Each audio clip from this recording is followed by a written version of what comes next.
Real life street stars. We here with BRaw Steam, motherfucking blood raw, nigga. What it is, boy? Oh man, what's happening, baby?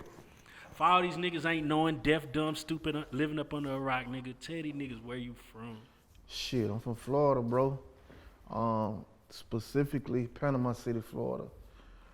Small town between Tallahassee and Pensacola. We call it the Panhandle. Now, we in Texas right now, and I'm knowing that a lot of motherfuckers ain't knowing how it's really going on in Florida, man. Just give us a little background about your upbringing. Right. Shit, I come from, a single parent household, you know what I'm saying? My mama went to prison 2 times before she passed when I was 10 years old from a bad overdose of heroin, you know what I'm saying? So I got one sibling, which is my sister. And me and her grew up, you know what I'm saying, between households, my grandma and my auntie. Every time my mama go to prison, I go to my auntie. So, I came up a little different than most people. That's why in my city, you know what I'm saying, I did it different because I lived on every side of town, whereas most of the time when you grow up as a kid, you live on one side of town, so you got pressure with other niggas from other sides of towns. But, due to my mama going to prison all the time, you feel me, I was able, to go to this side of town, that side of town, this side of town, you know what I'm saying? So, just like anybody come from the hood, bro, you know what I'm saying? I came up in poverty, you know what I'm saying? My grandma working at Morrison's cafeteria, making $2.95 an hour. Shit. You know what I'm saying? Five other of her kids living under her roof along with me and my sister. You know what I'm saying? So it was real fucked up. And I just promised myself when I got able, you know what I'm saying, to be old enough, man, that I couldn't take this shit. You know what I'm saying? And that's just pretty much what it was. Man, coming from humble beginnings like that, music would seem so far out of a person's reach, man. Tell us how you got into the music. I always loved music, you know what I'm saying? And of course I was a Tupac fan, you know what I'm saying? Me and one of my homeboys pretty much kind of like got into the music game together. We was in prison, you know what I'm saying? We both told each other that when we got out, we was gonna fuck with the music. But for me, you know what I'm saying, I was chasing the money, you know what I'm saying? And I had caught a trafficking charge, so I kind of wanted to do something different, you know what I'm saying, in my mind. But, when you caught up in the streets, man, that shit be, one thought a day, and then you don't think about that shit no more, you know what I'm saying? Right. And I started going to the studio. We started buying studio equipment, all type of shit, you know what I'm saying? And anything I've ever done, I've done it to the fullest. Like, I don't play around with nothing. If I'm gonna do it, I'm gonna do it 1,000%. You know what I'm saying? So I started buying beats from Lil Jon, getting verses from Pastor Troy, like all these type of niggas was popping when I first started rapping, you know what I'm saying? So I was just doing whatever I had to do, you know what I'm saying, to do it on the level of how I thought it's supposed to be, you know what I'm saying? My CDs, well, then it was cassette tapes. My tapes was packaged, you know what I'm saying? I was going through the right distribution companies, everything. I started out as a CEO, not just a rapper, you know what I'm saying? But as I got into the booth and started doing my thing, my homies them used to be like, boy, you got some, boy, you know what I'm saying? And the more that I recorded, the more that I fell in love, and I feel like, you know what I'm saying, it became therapy to me because, you know what I'm saying, I don't sit and talk about my life stories or my problems, my issues, or my niggas, but through my music, I tell my story of how I feel and my pain and what I'm going through, and you know what I'm saying? And I began to start feeling better, you know what I'm saying? The more that I bring up out of myself, I feel better, and like I say, that's what made me understand that music for me was my therapy. Now, when you're trying to grow your influence in your music in your own city, man, it tends to be more difficult because you got niggas that you either grew up with or niggas that seen you around the city and ain't really trying to buy into your shit, you know what I'm saying? Because they feel like they got their own shit going, hey, whatever it be. Right. How were you able to grow your shit so big to where it was in your own city? Well, it was a gift and a curse for me. You know what I'm saying? Like I say, since I was 12 years old, I've been out the port. So and before then, I was like that guy in sports. So I always been that nigga like in my city, like, you feel me? I always had everything first. From clothes to cars to jewelry to I always been him because my family, my cousins is from Miami. You know what I'm saying? We knew that was the dope capital of the world at that time. You feel me? So for the summer, I go to Miami. My cousins, we come back to the country town where I'm from, and we get to it. You know what I'm saying? So I've always been that guy.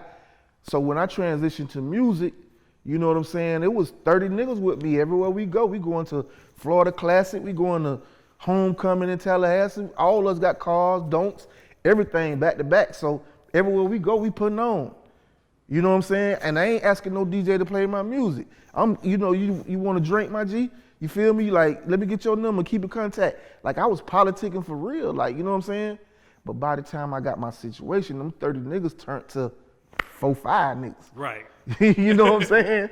You know, it was fun in the beginning. Right. You know what I'm saying? But, you know, and I honestly say I got my deal in a short amount of time. I got my deal probably in, 10 months, bro, like, to be honest. Right. You know what I'm saying? I had one record that,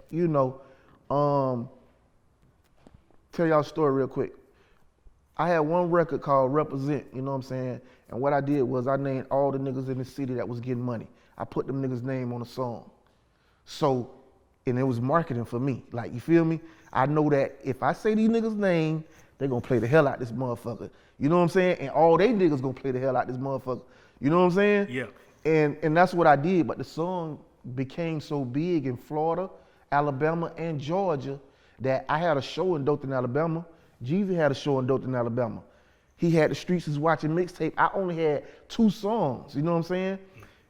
Nobody was at his show, they was at my show. So they left, they show came to my show. Him, Kinky B, all of them was on stage. Man, they played my song and that motherfucker, you don't live where I live, nigga. You don't stay where I stay, nigga. You don't pay my bills. Word for word, my nigga, they couldn't believe it. You know what I'm saying? Man, King pulled me to the side. He like, bro, what you want to do? You feel me? Right. So G's like, man, what's up, man? What's happening? You feel me? So at the same time, the only reason why I even entertained it is because word on the streets that the feds was finna pick me up. Right. So I was trying to do any motherfucking thing. Right. You feel me? Like, I'm trying to get legit, like, you know what I'm saying? So I could be like, this is what I do, you know what I'm saying? Keep in mind, at the same time, though, T.I. was trying to sign me, Universal was trying to sign me, Atlantic was trying to sign me, Jazzy Faye was trying to sign me. You know what I'm saying? Yeah. But these were the people that moved the fastest. Right. You know what I'm saying? 3 days passed, I was in Atlanta. They flew me to Atlanta, like, we sat down, he told me his vision, and I could relate to where he was coming from because I felt like we was from the same era, like, you feel me? He would understand the type of music I did, and he would support it, you feel me? And that's just how that started, you know what I'm saying? Now, how was it for a country nigga like yourself being in Atlanta? You know what I'm Right. saying? What was that like? Just give us how was the, because, coming from Texas to Atlanta, it's a culture shock, like Right. a motherfucker. This is the thing about it, though. I always, and I understand how people do that. Like, for instance, Miami, anybody outside of Miami, they gonna call country. Right. You feel me? Anybody outside of Atlanta, they gonna call country. Right. Straight up. So you got Macon, you got Augusta, all that shit. You feel me? So it's always the bigger cities that call the niggas country, but country niggas get to the money. City, country nigga, city money. You know what I'm saying? Amen. So I've always felt like I was ahead of the game and a nigga couldn't call me country because you can't play with me with no numbers or nothing. Like, Right. I grew up, that's how I grew up. You know what I'm saying? So I just wanted to say that because that's how a lot of people, like, even in the rap game, you know what I'm saying? I didn't have no radio station from my city, so it's been hard for me because a Miami nigga may be like, we don't fuck with that nigga because he ain't from the city. You know what I'm saying? So I had to go 8 hours literally to get played on the radio station. You know what I'm saying? And I'm from Florida, so I said that to say this, like, it's gonna always be hard for a nigga from a smaller town because you don't have the resources, you don't have the support, you don't have, many things that a nigga from a city got. You know what I'm saying? Like a big city have obligations that they feel like they gotta do for their local artists. Mm-hmm. You know what I'm saying? Right. So you may get flack. Like, if I was from Miami, if I was from Orlando or Tampa, man, I would have been out of there because my city local station would have got behind me. Right. Because I would have been the biggest nigga in the city, but I don't have no radio station, so you know what I'm saying? When I come to another city, they gotta look at themselves and say, well, damn, if I put this nigga on before somebody local, then the local people gonna be mad at me. Right. You know what I'm saying? But I'm an understanding person, bro. I look at both sides of everything. You know what I'm saying? I'm a grinder, my nigga. I don't want nobody to give me shit. I'm going to show and prove. My music going to speak for itself. You feel me? I'm going to do everything I got to do to make it right. You know what I'm saying? And that's just how I always looked at it. Like, you feel me? If the music ain't that, it ain't that. Right. You can't make nobody do nothing. You know what I'm saying? But if I know what I'm doing, my music A1 and all that, and then you hating on me, like, I got a problem. Like, you feel me? Right. And that's just what it is. Now, you know, when I first got on to you, it was, you know, you had the track Louie Bag. Okay. And I was like, damn, this nigga. And then I was like, gotta be from Atlanta. Because, I mean, you got because you didn't even look like the typical Florida nigga. Right, right. You know, you had the designer, everything. You had the chains, not the cute. I mean, the dime. So it's like, but when I got to your music, it was like, oh, this nigga ain't even on none of that fly shit, Yeah, none of the yeah. straight street shit. Yeah. So how did you make those transitions? Like you knew you had to drop something like a Louie Bag to get everybody's attention, but when people got to your real music, it was like, oh, so like how was it during those type of transitions when you was doing that? Like what was your strategy? Well, this is how I learned. This is how I learned that I could still do my music, but I have to do something that's gonna cater to the masses on a stereo level. You feel me? When I dropped Indictment Papers, right? Right. Indictment Papers is full of like street records. Like you ain't really got no radio shit on there. You know what I'm saying? But it's kind of hard if you're not in that market of doing music to even get it a whole lot of shows. You know what I'm saying? Like you gotta have when you're going to get show money, you gotta have some catchy shit, like some shit that everybody gonna sing along to. You know what I'm saying? Your tempo gotta be a certain level and all of that. You know what I'm saying? Especially like in the South area. You know what I'm saying? You know, Texas is a little more slowed down, so you know they could get away with music that you can't get away with nowhere else. You know what I'm saying? Same as California. You know, and I just kind of learned that from, you know, the response of people. Like people gonna be playing my shit in their cars, but you ain't gonna get a whole lot of DJs playing my shit in the club. You know what I'm saying? So I just said to myself, like, you know, what I gotta do, you know what I'm saying, to make everybody happy and also make myself happy. Right. You know what I'm saying? Because the type of music that I love doing, I'm not gonna get no whole bunch of money off of. Right. But I'm gonna have fans that love me from here to death. Right. You know what I'm saying? So I just weigh my options, you know what I'm saying? And now with this new album, you know what I'm saying, I kind of learned how to put it together though. Put it together. Yeah. Now, that USDA situation, when you was you know, you was a group and you was coming up. Right. And then when that started to kind of dissipate. Right. And you had to come into your own lane. Tell us the process of your beginning to like just move like independently and separate yourself. How was that like? Well, I was already on the road, like I said, with Indictment Papers. I was probably getting between 7,500 to 10,000 a show just off that mixtape. You know what I'm saying? And I stayed booked Thursday to Sunday sometime. You know what I'm saying? Right. So I get a call and it's Jezzy. He like, bro, like let's finish the USDA album. You know what I'm saying? Like, you know, I know you get into the bag, but let's get some real money. Right. You know what I'm saying? And, you know, I'm like, all right, cool. You feel me? So I told my manager, like, we gonna stop bookings. I'm gonna come in and we gonna record the USDA album. Okay, so I get in, we record the USDA album. You know what I'm saying? And it's just a whole bunch of little bullshit that was going on. You feel me? Like, you know, I was ready. You know what I'm saying? I'm in the studio every single day. You know, keep in mind, I'm still living in Florida. You know what I'm saying? Because I moved back because I could move around more. You know what I'm saying? Instead of Atlanta, like, you know. But make a long story short, we had a real nice process. You know what I'm saying? We completed the album literally in 30 days, bro.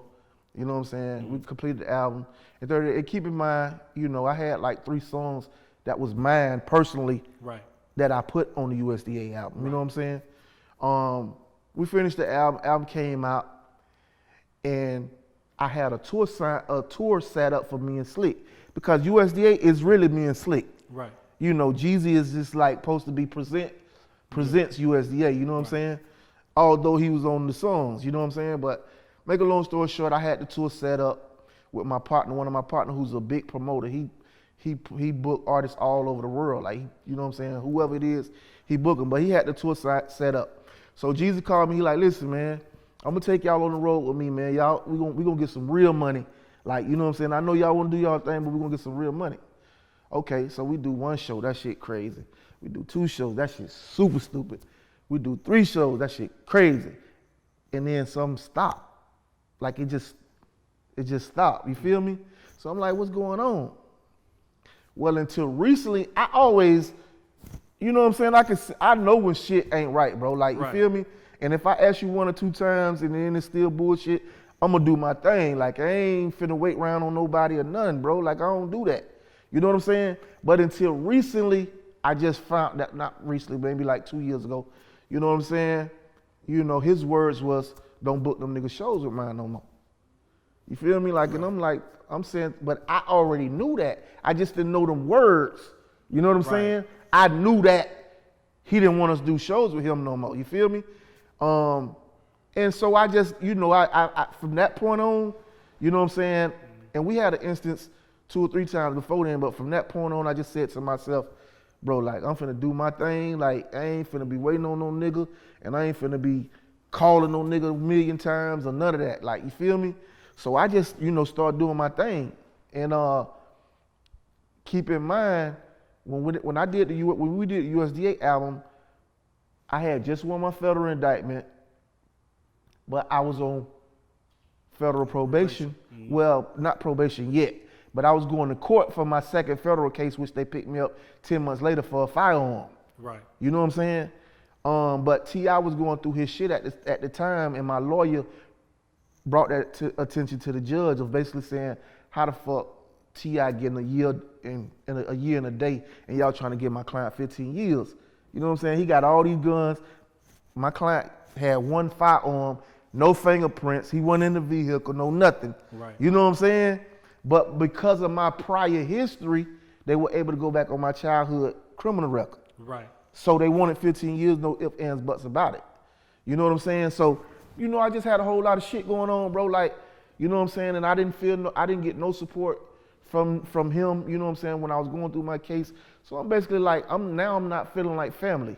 Right. You know what I'm saying? And that's basically what we started the whole CTE brand with. It wasn't just no, I'm signing to a label and we're gonna do business. No. Nah, we came into it a whole nother way. Right. As family, and that's what they presented to me, like, we family. Bro, we live together. Right. All of us in the same mansion. Every day we did the same shit, from sun up to sundown. You know what I'm saying? So it wasn't just no business venture. You know what I'm saying? So that's crazy. You know, a lot of times when people speak on certain shit, they don't know what they talking about. You know what I'm saying? They just got an outside looking in, you feel me? So it was a little more personal to me because it was family. Now, is it disheartening when you meet a nigga and you feel like you met a nigga that's genuine and it turns out to be the other shit, you know what I'm saying? Oh yeah, definitely. Because I'm a genuine person, bro. Right. If I don't fuck with you, I don't fuck with you. You feel me? That's just what it is. But if I fuck with you, bro, it's nothing. It's whatever. You know what I'm saying? Right. And that's just really what I thought it was always. You feel me? And I ain't here to talk down to nobody. I'm speaking my truth, bro. And true testimony. Yeah. If you real, then you already know. You know what I'm saying? You just don't want to admit that because you're a fan. Right. You know what I'm saying? But at the end of the day, you know what I'm saying? It is what it is, you know? Now, you beat 2 federal charges. Right. How does that feel? Because you, man, 98% conviction rate? Oh, yeah. Oh, yeah. Hey, I'm blessed, bro. Yeah. You know what I'm saying? And I know that I'm blessed. But I feel like, you know, my whole situation was for a bigger purpose. Right. You know what I'm saying? I feel like I honestly had to go through that to show the world because, like you said, it's a 98% conviction rate. And that conviction rate only is because a nigga either they take a plea or they tell. Right. Facts. You know what I'm saying? Mm-hmm. It's very few people who go to trial because the system done brainwashed niggas so much to feel like they can't be beat. Right. You know what I'm saying? But at the end of the day, like, you know, my whole situation, and again, my situation ain't nobody else's situation. So I'm not just saying that that's what you supposed to do. You know what I'm saying? My situation is that these was my niggas for real, and I could have easily got convicted. Like, these was my niggas every day, like, you feel me? Right. And the whole thing, though, is that what people fail to realize is that my lawyer, he came into the courtroom not trying to deny that. And that's what most niggas do. They try to deny even any affiliation with a nigga that's done told on them. Whereas I looked at these niggas as my brothers. I looked at one or two of the niggas, one of my niggas as a father figure. One of the niggas was my cousins. So it's no way that I could get around that. Right. You know what I'm saying? But what we want to let the world know is that why are you telling on me? Because the government promised you something. Right. You know what I'm saying? You ain't telling on me because I did nothing. They promised you that you would get your time cut. You feel me? And at the end of the day, y'all niggas jealous that BRaw made it out the streets. You know what I'm saying? And at the end of the day, y'all are mad. Y'all jealous. You know what I'm saying? Right. Because he not in the situation that y'all in. Speaking of BRaw, you know, a lot of people don't know what that term means. Of course, I do, but a lot of people don't. Where did that come from? BRaw actually a slang in Florida. You know what I'm saying? It stands for the truth. You know, like, if I gave it to you in a sentence, I'd be like, boy, I'm gonna give it to you BRaw. So you already know I ain't bullshitting, like, you know that shit real. You know what I'm saying? But for me, I got the name, I was in prison, you know, from two of my older partners, man. One of my niggas named Ike, he in a wheelchair, and my other partner, Cadillac, from St. Petersburg, Florida.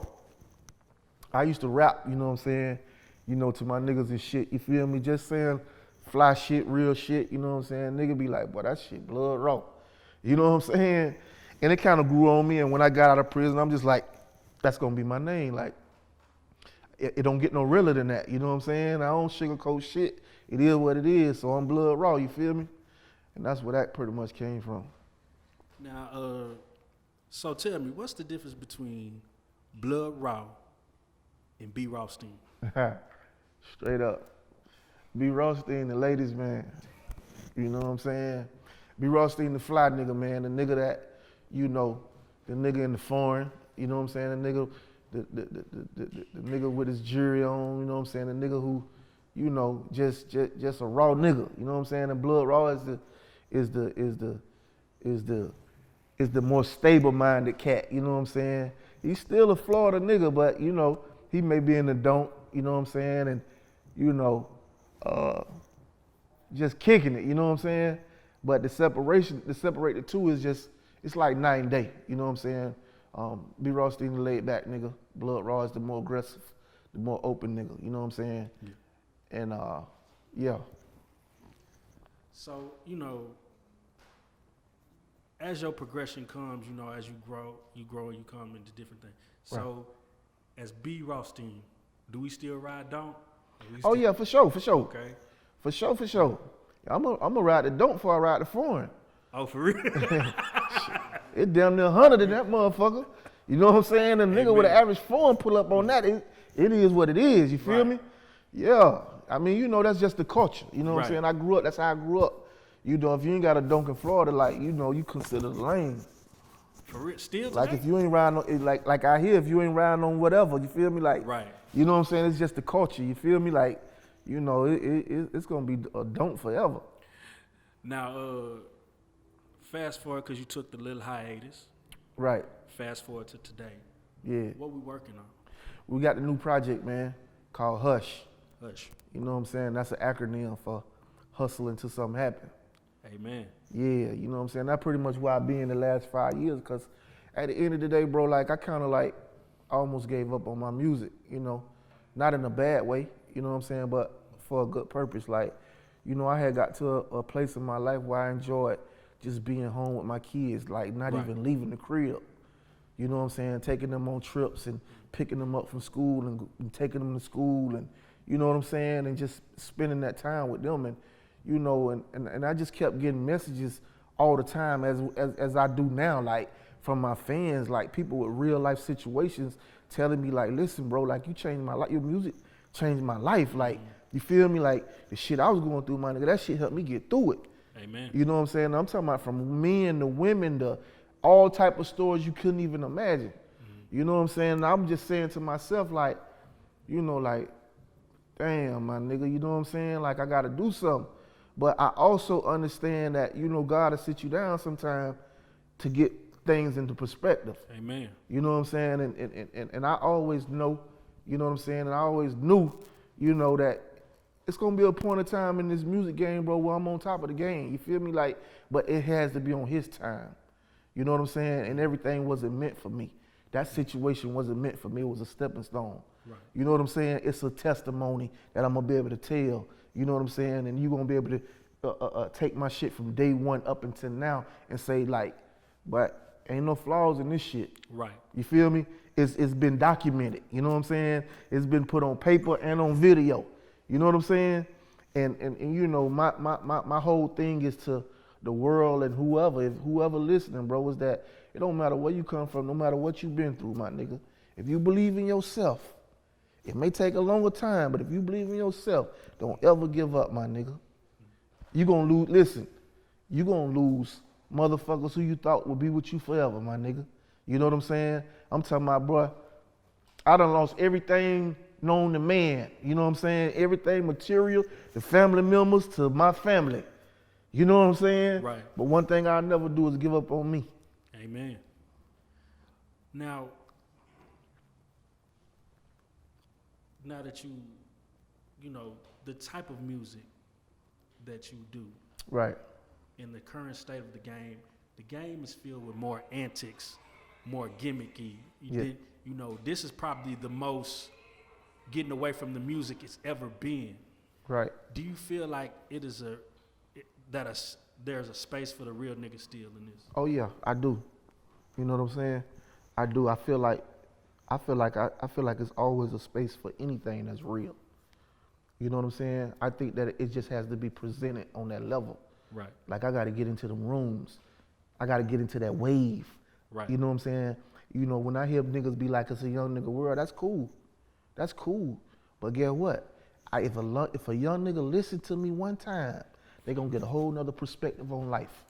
Amen. You feel me? And I feel like we don't have enough of real shit going on for them to get another perspective. That's why everybody want to kill everybody. Everybody want to die. You know what I'm saying? Because they don't got nobody to tell them, bro, like, hey, listen, it's so much shit out here to live for. You know what I'm saying? There's so much beautiful shit that you can see in the world. You know what I'm saying? It's so many family members that you can live for your kids. You know, you ain't even lived life yet, my nigga. Get out a chance. You know what I'm saying? You know, I grew up whereas I did everything to hustle and make sacrifices and penitentiary chances to get out the streets. Right. You know what I'm saying? Niggas are getting out the streets on and trying to get in trouble. That's backwards, bro. Because it just seemed like the music was like, you know, back in the day, you had the Lil Johns and whatever, you knew a nigga gonna get his ass whooped, but now the shit is so supercharged with violence, it's like, how do we come back from that? You know, it's like, the music used to be fun. You Right. know what I'm saying? Even, you know, you had Joe niggas who would piss us, whatever, some situations, but it still used to be fun. Now it's just like, nigga make it safe not even want to come outside and do what you got to do. And that's one of the reasons why I was cool with being at home with my kids. Right. You know what I'm saying? Because I felt like, you know, anytime you put yourself in a position to be in a space that you know ain't right, something liable to happen. You know what I'm saying? Mm-hmm. Anywhere that there's so much tension, you know what I'm saying? You don't need to be in that atmosphere, bro. Yeah. You know what I'm saying? But again, I honestly feel like everything is a wave. You know what I'm saying? It hasn't been enough real niggas in the wave for nobody to listen. So it hasn't been a wave in a long time. It's only a wave of niggas killing niggas and niggas want to die because that's the wave. Right. You know what I'm saying? And people honestly feel like that's what they supposed to talk about or that's how they supposed to live. You know what I'm saying? I'd never tell a nigga what not to do unless I'm able to help him. You feel me? So I'm not gonna never tell a nigga not to tote no pistol. I'd never tell a nigga not to sell drugs. I'd never tell a nigga how to get no money unless I'm able to offer them some type of assistance. You know what I'm saying? And that's the whole thing of like, you know, whereas I feel like if I open the door for the real nigga shit, then it'll help raise other leaders to talk to their young niggas. Amen. You got any shout outs? Man, shout out to real life street stars, Hey, man. you already Shout know. out to the real niggas, man. Shout out to everybody out there who doing their thing. All the up and coming artists, man. Keep grinding, keep hustling. You know what I'm saying? Follow me on Instagram, man. BraW, the #1, man. You know what I'm saying? January 1st, I'm dropping my intro to the album of Hush. It's gonna be on all platforms, the video and the song. Y'all lay around for that. And I got the single out now called Hustle for Mine. It's on all platforms. Y'all go get that, man. Y'all already know what it is. BraW, aka BRaw Steen, salute. Texas, you already know I fuck with y'all.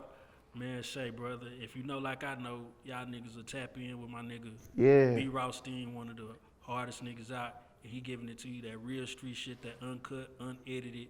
However you thought you was living, that shit ain't that, brother. But this nigga telling you what it really means to be out here in these streets. And that's for me, that's from a real life street star to a real life street star. And we salute everything you do, brother. Already. Salute.